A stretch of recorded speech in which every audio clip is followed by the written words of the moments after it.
다 같이 찬송가 264장 찬양하심으로 하나님 앞에 새벽 기도를 드리겠습니다.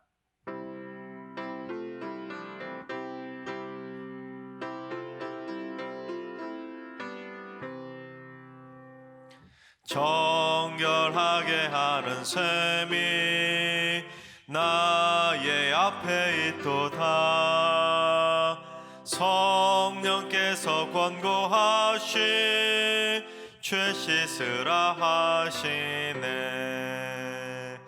찬양하리 찬양하리 죽임 당한 어린 양, 주께 영광 돌리어라. 우리 죄를 씻어주셨네.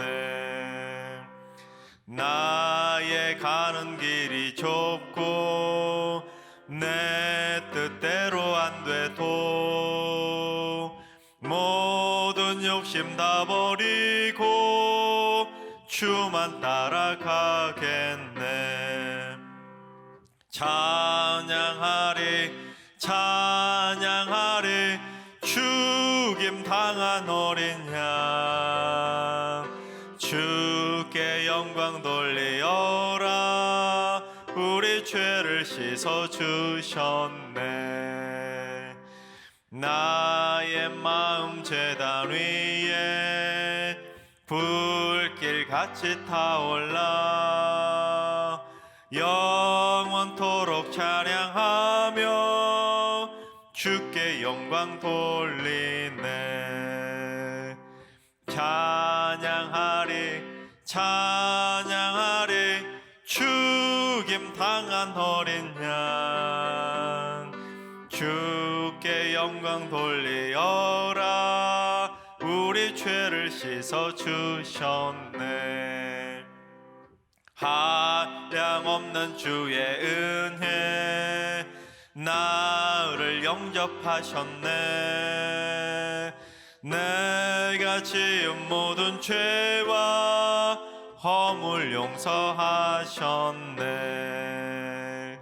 찬양하리 찬양하리 죽임 당한 어린 양, 주께 영광 돌리어라. 우리 죄를 씻어주셨네. 성부 하나님께 영광, 성자 예수께 영광, 성령님께 또한 영광 모두 돌려드리세.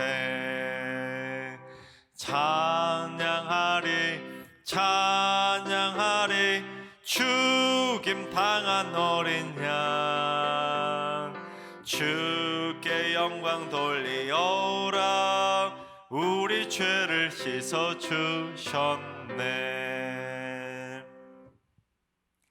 이제 다 같이 한마음 한뜻으로 기도하며 나아가시겠습니다.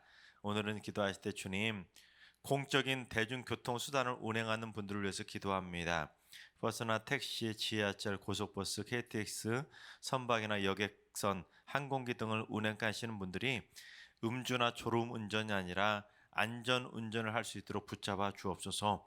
특히 승리교회 성도들이 대중교통을 이용할 때 안전사고가 발생하지 않도록 날마다 눈동자처럼 굳건하게 지켜 주시옵소서. 우리 대중교통의 안전을 위해서 기도해 주시기 바랍니다. 두 번째는 주님, 승리교회에 성령의 기름 부으심이 흘러넘치게 하여 주옵소서. 말씀이 선포될 때마다 성령의 담배를 내려주시고, 찬양할 때마다 성령 충만함으로 임재해 주시고, 기도할 때마다 성령의 불길이 타오르게 하여 주옵소서. 모든 교역자와 당회원과 지직들이 먼저 성령 충만한 삶이 되게 하시고, 성령의 뜨거운 불길이 온 교회에 활활 타오르게 하여 주옵소서.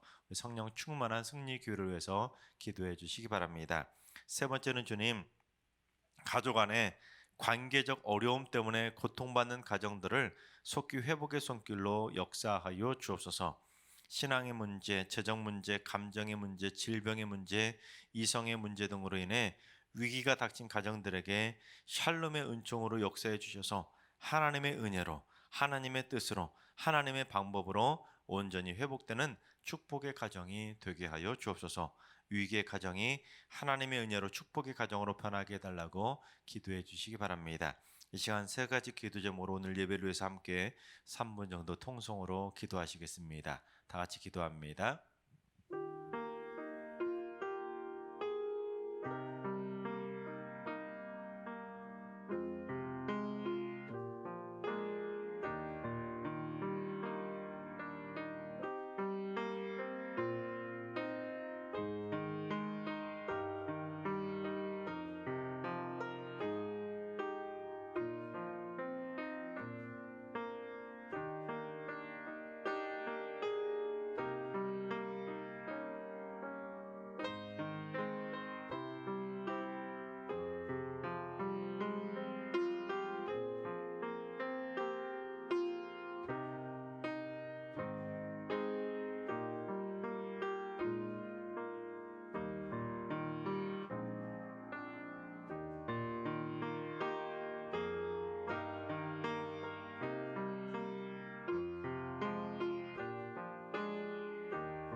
좋으신 하나님, 좋으신 하나님, 참 좋으신 나의 하나님,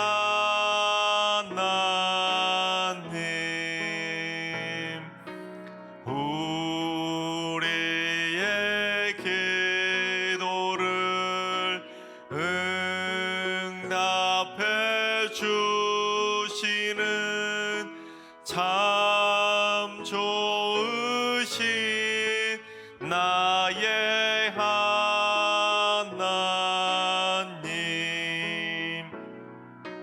한없는 은혜를 우리에게 주시는 참 좋으신 우리 하나님.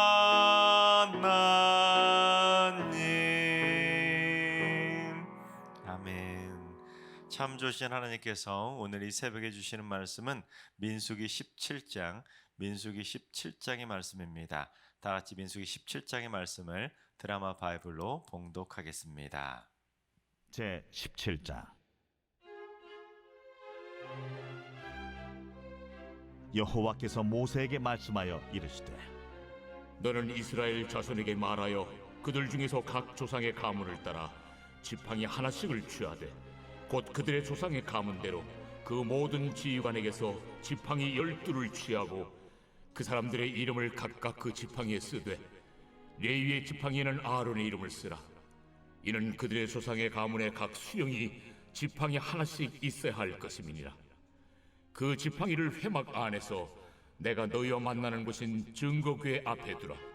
내가 택한 자의 지팡이는 싹이 나리니 이것으로 이스라엘 자손이 너희에게 대하여 원망하는 말을 내 앞에서 그치게 하리라. 모세가 이스라엘 자손에게 말하매 그들의 지휘관들이 각 지파대로 지팡이 하나씩을 그에게 주었으니 그 지팡이가 모두 12이라 그 중에 아론의 지팡이가 있었더라. 모세가 그 지팡이들을 증거의 장막 안 여호와 앞에 두었더라.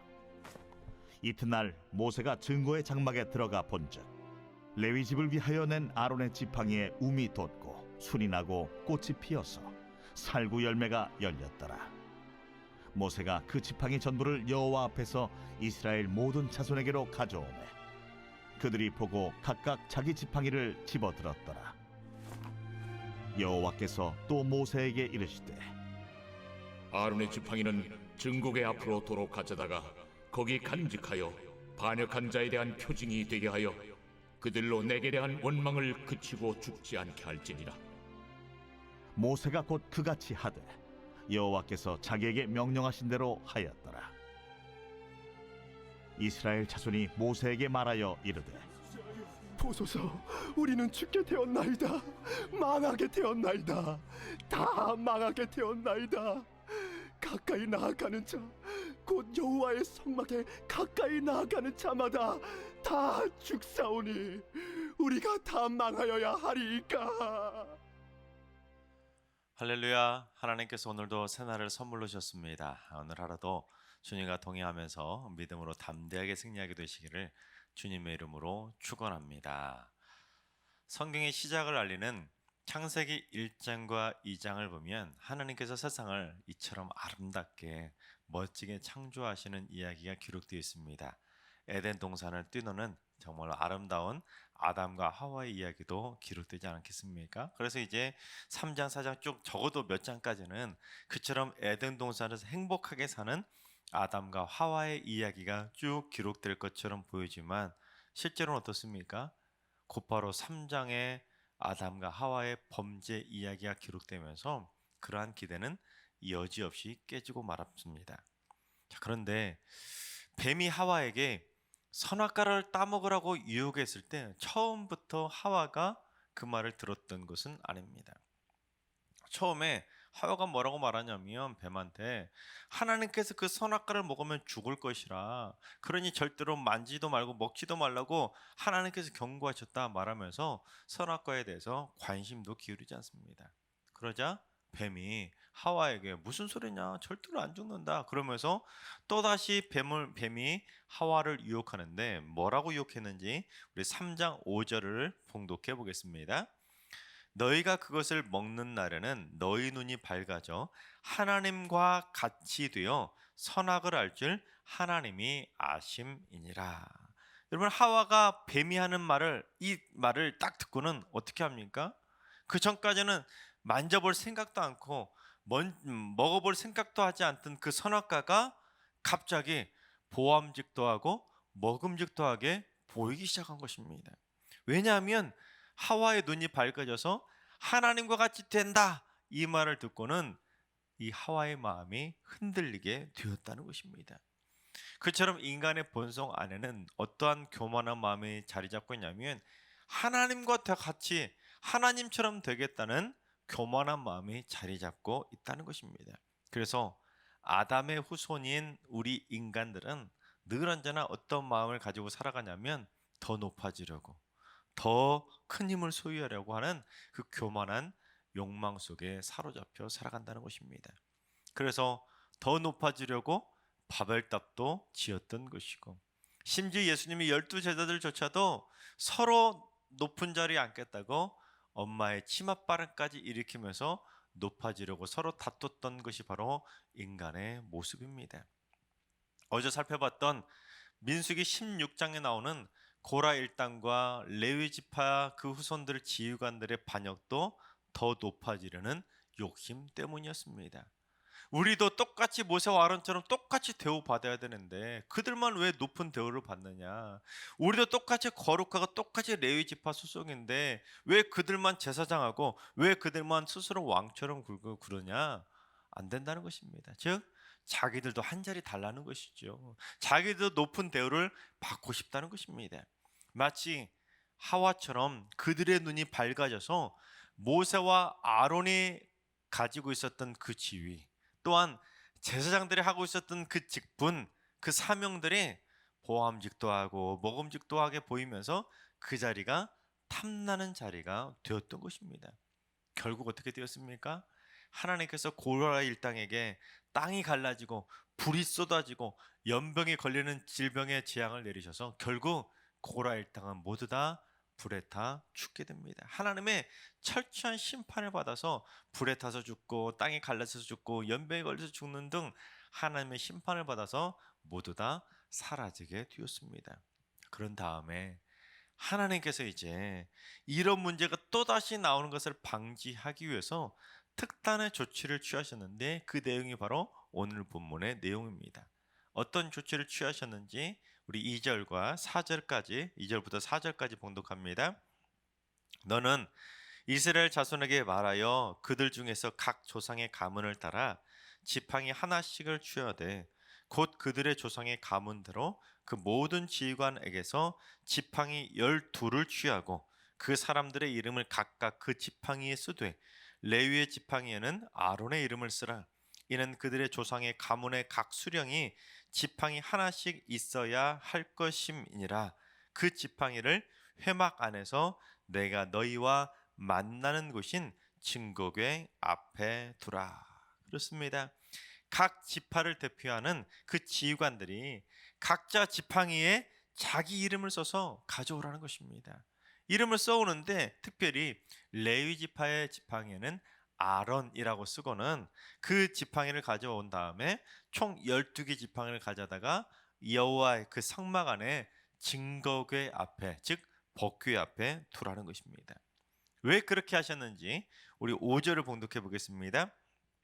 내가 택한 자의 지팡이에는 싹이 나리니 이것으로 이스라엘 자손이 너희에게 대하여 원망하는 말을 내 앞에서 그치게 하리라. 그렇습니다. 12개 지팡이 중에서 하나님께서 택하신 지팡이 하나에만 싹이 나게 해줄 거니까 이스라엘 백성들이 그걸 보고는 하나님을 앞으로 원망하지 않게 만드신다는 것입니다. 다시는 원망하지 않는 분명한 증거가 되게 해주겠다는 것입니다. 그래서 오늘 본문에는 법궤 또는 언약궤라는 표현을 사용하지 않습니다. 어떤 단어를 사용했습니까?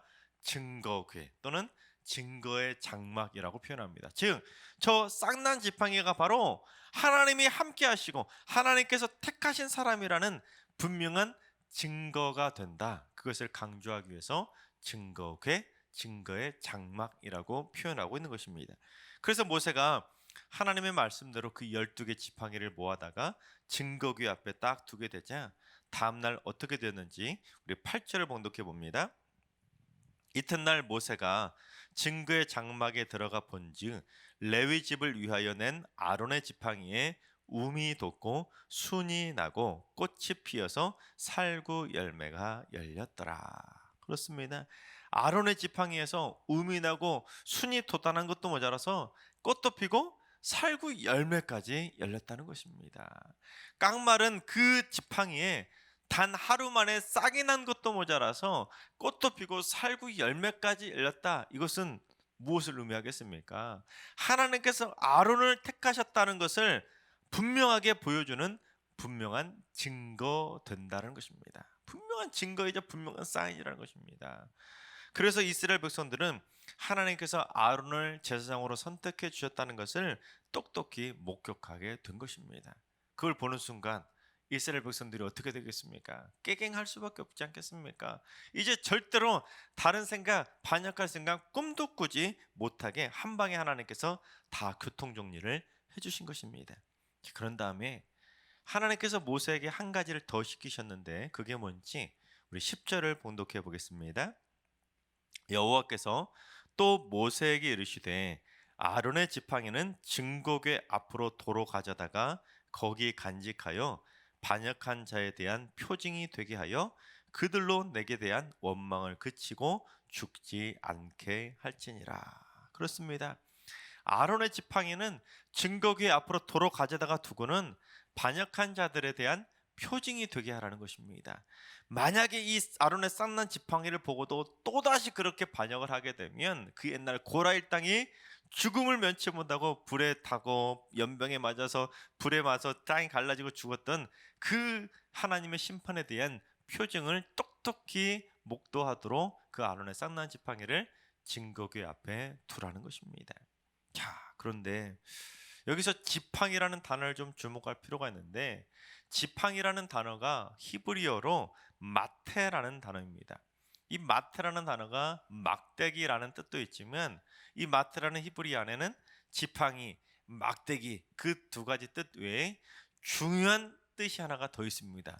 그것이 무엇이냐면 지파라는 뜻입니다. 그러니까 이스라엘의 12지파의 지휘관들이 지팡이를 가져왔다는 것은, 그 지팡이, 그 막대기는 무엇을 상징하는 지팡이입니까? 12지파를 상징하는 지팡이가 된다는 것입니다. 그래서 이스라엘 12지파의 그 지팡이를 증거궤 앞에 세웠다라는 것은 이스라엘 백성들 가운데 그 12명의 지휘관들을 누가 택하셨다는 것입니까? 하나님께서 세우셨다는, 하나님의 지팡이요 하나님의 막대기로 쓰임받는 존재로 택함 받았다, 그것을 하나님께서 증거해 주신다는 것입니다. 또한 특별히 아론의 이름이 새겨진 레위 지파의 막등에서는 싹이 나고 열매까지 열렸다라는 것은 하나님께서 특별히 성막에서 일을 하기 위해서 제사장으로서는 아론의 후손을 선택하셨다라는 것을 명백하게 증거하기 위한 증거의 표시가 바로 그 지팡이가 되었다라는 것입니다. 여러분, 이러한 것은 우리 장로교의 교리 중 하나인 하나님의 무조건적 선택을 의미합니다. 여러분, 모세가 영적으로 뛰어나서 하나님께서 그냥 그의 뛰어난 재능을 보고 지도자로 택해 주신 것이 아닙니다. 아브라함이 처음부터 믿음이 좋아서 믿음의 조상으로 역할을 할 만한 충분한 자질을 갖추고 있었기 때문에 아브라함을 선택하신 것도 아닙니다. 또는 아론이 처음부터 제사장의 달란트를 가지고 있었기 때문에 아론이 무언가 제물도 잘 드리고 무슨 제사를 잘 드리고 성막도 잘 만들어서 아론을 처음부터 딱 눈여겨보고는 제사장으로 택하신 것도 아닙니다. 또는 다윗이 원래부터 골리앗을 무찌를 만큼 담대한 사람이었기 때문에 처음부터 다윗을 왕으로 택하신 것도 아닙니다. 그저 아무 조건도 없이 하나님의 무조건적인 선택에 의해서 부름받은 존재들이 바로 성경에 나오는 많은 인물들이라는 것입니다. 그렇습니다. 성경에서 위대하게 쓰임받은 그 모든 인물들이 무언가 능력이 탁월하기 때문에 하나님께서 그들의 능력과 달란트를 보시고 선택하셨다기보다는 바울의 표현대로 말하면 그들은 우리하고 성정이 같은 사람, 똑같은 평범한 사람에 불과한 것입니다.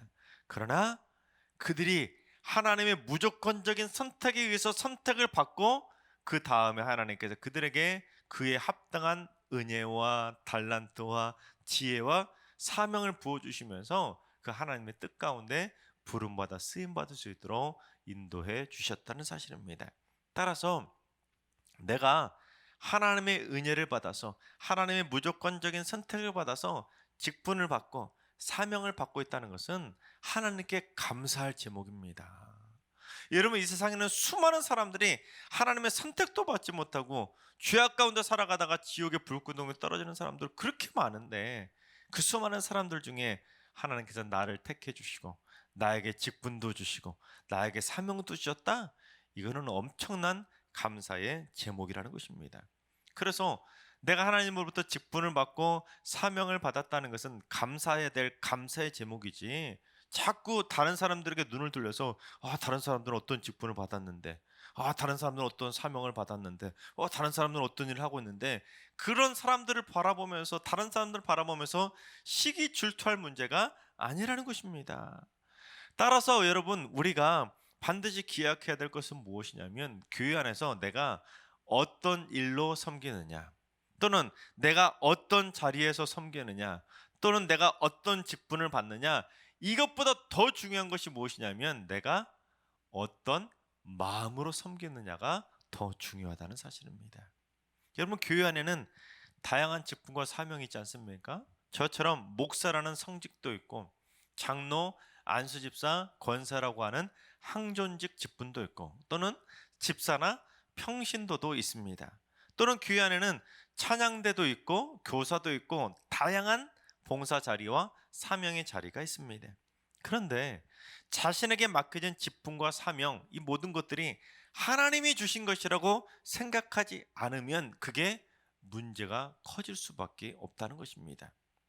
내가 받고 있는 이 직분, 이 사명을 자기가 스스로 선택했다라고 착각하면 안 된다는 것입니다. 내가 믿음이 좋으니까 당연히 하나님께서 나에게 직분을 주셨지, 이렇게 생각하면 안 된다는 것입니다. 내가 믿음이 좋고 사람들에게 칭찬받고 인정받으니까, 인기가 좋으니까 사람들에게 표 많이 받아서 내가 항전진이 되었다, 이렇게 착각하면 안 된다는 것입니다. 또는 남의 직분을 보고는 저 사람은 나보다 늦게 왔는데, 저 사람은 나보다 믿음이 약한데 왜 나보다 높은 직분을 받았지? 그렇게 시기질투할 문제도 아니라는 것입니다. 하나님이 주신 그 직분과 사명을 그렇게 생각하는 순간 그 하나님이 주시는 직분과 사명의 권위를 스스로 땅바닥으로 내팽개치는 것이나 마찬가지라는 것입니다. 따라서 내가 직분과 사명을 받고 있다면 더 겸손하게, 더 낮아져서 섬기려고 노력해야 되는 것이고, 내가 남들보다 직분을 덜 받고 예를 들어서 사명을 덜 받아서 더 봉사하지 못하고 있다면 내 믿음이 더 성장해서 하나님의 직분을 받고 하나님의 더 큰 사명을 받아서 더 열심히 헌신하기 위해서 노력해야 된다는 것입니다. 그래야지 서로 시기질투하고 교만해져서는 안 된다는 것입니다. 하나님께서 사랑하신 여러분, 하나님의 무조건적 선택을 인정하시기 바랍니다. 아무개가 재능이 뛰어나고 믿음이 좋아서 무언가 인간적인 기준에 따라서 직분을 받고 사명을 받았다, 이런 생각하면 안 된다는 것입니다. 하나님께서 무조건적으로 그 사람을 선택해 주셨다, 그것을 인정할 수 있길 바랍니다. 그래서 이 세상의 모든 사람들 중에 사명 받지 못하고 직분 받지 못하고 죽어가는 사람들이 수없이 많은데, 그래도 나에게는 직분도 주시고 그래도 나에게는 사명도 주셨다, 이거에 감사하면서 날마다 하나님이 주신 그 직분과 사명에 충성하면서 잘했다 칭찬받는 착하고 충성된 종들이 다 되시기를 주님의 이름으로 축원합니다. 기도하겠습니다. 인간에게 직분을 주시며 선택해 가시는 하나님, 승리교회 안에는 하나님의 무조건적 선택에 대한 오직 신뢰와 믿음이 커지게 하여 주옵소서.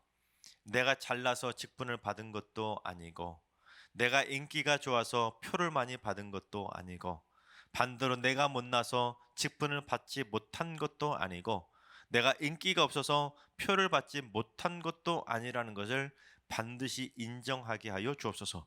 오직 하나님이 무조건적 선택이라는 것을 인정하게 하여 주셔서 하나님께서 조건 없이 나를 선택해 주셨다는 것을 믿음으로 고백하며 헌신케 하여 주옵소서.